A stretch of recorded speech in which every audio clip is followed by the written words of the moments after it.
This is the Hidden Killers podcast with Tony Brueski, featuring former FBI Special Agent and Chief of the Counterintelligence Behavioral Analysis Program, Robin Dreeke. I saw a really interesting study the other day, and I'm probably going to get some hate on this, but I was just curious. It came out about mania and Adderall prescriptions within the United States and overprescribing. And I want to preface this by first saying, I am not anti-prescription. I think when you have mental health problems, it can certainly help you when prescribed correctly by a trained physician in those specific areas, like a psychiatrist. But in the reality that we have in the United States is a lot of these antipsychotic drugs and stuff are prescribed by general care physicians who, in most cases, have no business prescribing these drugs. Especially, it's just not their specialty. If you're a general care physician, that you should be pushed to a specialist to determine if that is indeed right for you. And is it right for some kids? I'm sure it is. But I correlated the numbers on just how high this is. And this is being overprescribed. This is if you're overprescribed. It's not everybody on Adderall or anything like that. But overprescriptions and the amount of kids on this and the volume of school shootings in the United States from 1990 to 2024, the graph is almost identical. And it's really, I got some arguments. I put it online yesterday. Some people saying, well, you could say the price of groceries did that too. Yes, but it's not exactly the same comparison here. I'm curious about that. I'm curious about overprescribing because we didn't necessarily have this level of gun violence in our schools, at least when I was in elementary. It started when I was about coming out of high school. Columbine was my last year. And then you just kept seeing this get higher and higher in the prescriptions. And again, some kids need it, but many don't. Many just need better parenting. And when you get to this level, I'm wondering, is this an issue? Is this part of what is causing? Because these are psychological problems these kids have that are causing them to go out and do it. I'm sure there's many other factors in this, but I did find that interesting. Yeah, it'd be interesting for someone to do a study, but the correlation between the two. Yeah. I always go to, all right, so if we have a case of people being overprescribed, which I think we have a society that's overprescribed right now, we then have to go to the root cause. What has changed over time and requires overprescription? So now we're dealing in the area of realm of my passion, and that is understanding human behavior. I mean, as a species, we have been in a time period of our species, Homo sapiens, that there's another great book out there called The Abundance Crisis. The Comfort Crisis. And as a species, we do not do well psychologically when we have too much comfort. We thrive in deprivation. We thrive when we don't have enough. Matter of fact, genetically and biologically, we survive longer and live longer when we have calorie deprivation, because that's what we've been genetically coded for. And so anytime we have a society which you have an abundance, we have a lot of psychological issues that start coming to play. Sure. Because when you have enough of something, you're going to make an issue of something. When you make an issue of something else, you have lack of parenting going on at home. You have lack of being, and here's the most important thing when it comes to us as a species. We want to feel like we're providing value and being appreciated for that value we're providing. That's where we're having a massive crisis. And when we don't feel that way, what do we get? Prescriptions to feel that way, instead of actually working through there with teachers, mentors, and guides to actually understand what a purpose in life for us is, where we can provide value to others and be appreciated for that value. That's what makes us feel good. Yeah. Happiness is not material wealth. The studies are solid on this. Happiness is doing something of value and you being valued for that thing you're providing. Good, healthy relationships and affiliations. That's what gives us our greatest happiness. And so when people keep chasing all these other materialistic things, we're unhappy. When we get unhappy, we get depressed, and that's where the prescription starts coming in, putting a Band-Aid on the fact that you're just missing the mere fact that you just need to provide value and be appreciated for that value and have good, healthy relationships. Yeah.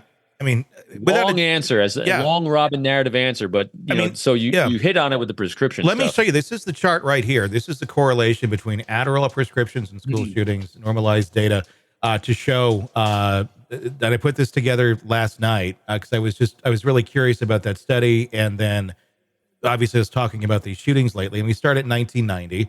And then that graph is very telling. It's not any sort of scientific, super study, but the data is real. The data that I got on this, because that was the next question I was asked. Well, where did you get all that?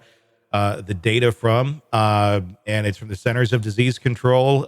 School shooting data comes from the K-12 school shooting database, and USA Facts provides a number of school shootings on there as well. So we had some very, factual information it came from. Obviously, you know what I'd be really, yeah, an interesting third correlation in here would be really interesting for the same time period if they could do this survey, because they probably haven't, but if they could, it'd be really interesting to see out of the people surveyed on that data thing, how many actually felt like they had a life of value and contribution.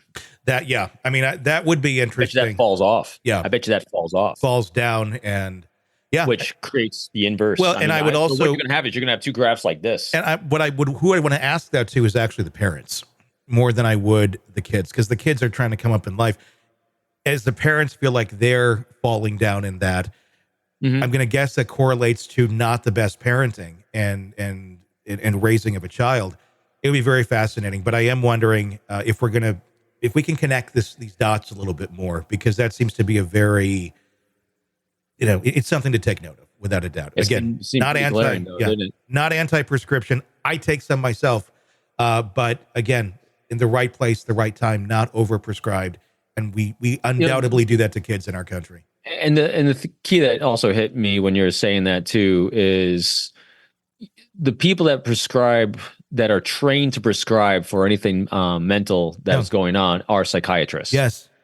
And they are trained on it. And the really great psychiatrists out there are the ones that are going to talk, counsel. If that doesn't work, then we're going to try a little bit of this to see what that does. And we'll do a little science experiment, a little cause and effect there. Those are the ones doing really good. Now remember this, when this was with anyone that's going for any kind of medical treatment for anywhere, you are the client, they are the provider.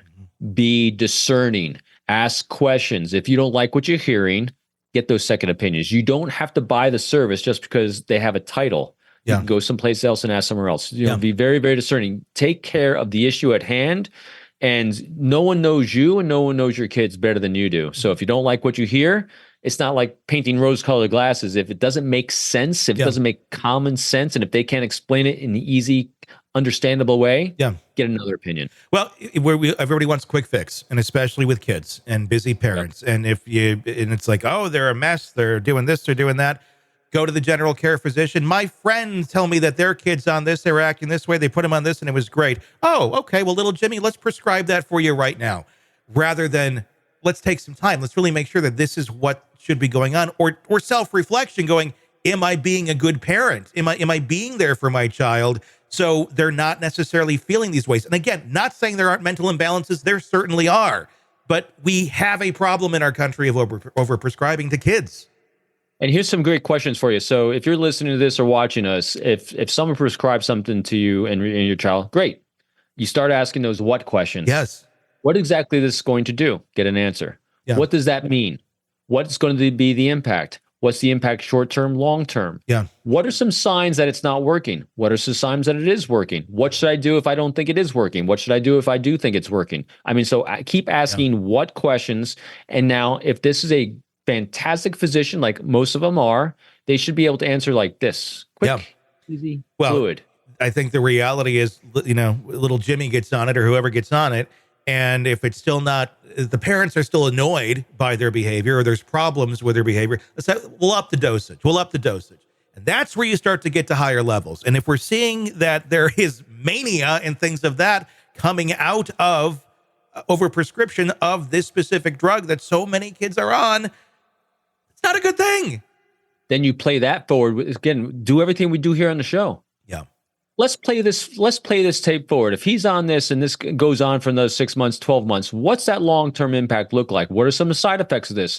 What are some of the negative side effects? Yeah. What are some cases where they've gone sideways from this actual drug? So keep asking those questions on projecting that out, because if you get the answers you're not comfortable with, might not be a good choice. Not at all.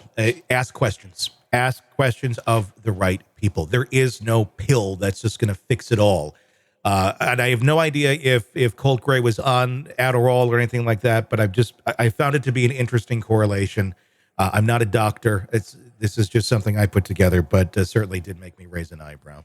It's all about making a great team between you, your kids, your family, and your physicians. Yep. It's a team effort, always.